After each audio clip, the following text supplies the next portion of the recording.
guys, yung may mga tao sa likod, may mga hindi nakikita. Pero minsan sabi ng iba sa amin, kaya kayo kapag nakakain kayo sa isang lugar, mas tayo lang kayo. Sabihin nyo, tabi-tabi ako, yan, ibigay kayo gano'n. Para hindi sila may place, tapos binigyan din silang pagkain. So hindi kayo makikita.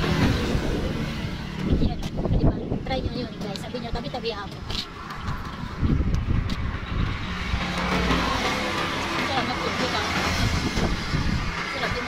Tapos may picnic.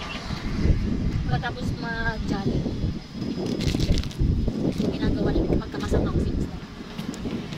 Nagbabaon kami. Tapos parang may picnic.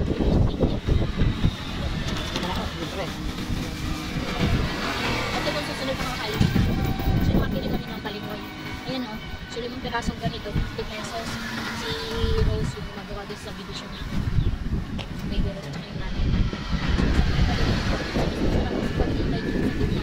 Ngayon, wala siyang milk pero ayos na 50 pesos, 5 peraso. So, carbohydrates to. Ito na din yung pinaka-almusal namin. Kanina sa akin. Tapos yung coconut butter. Kain tayo guys. Sarap din ito. Mahirap lang gumawa dito kasi may ano. Yan o. Oh, balingoy.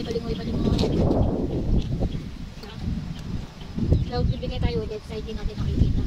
Tabi-tabi ako. Para sa inyo. Yun. Para pag-uwi natin, yung paringuso natin dinakangilip. Kaya yung iba, yung baga ng gano'n. Kasi mahilig kumain sa ibang lugar. Kasi diba hindi sinasampan sila ng dinakangilip. Tabi-tabi ako. So, diba ayos na? Wala po.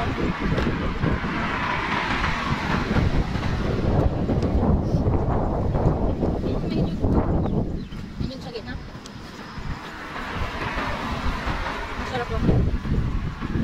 Sulit ang 50 pesos.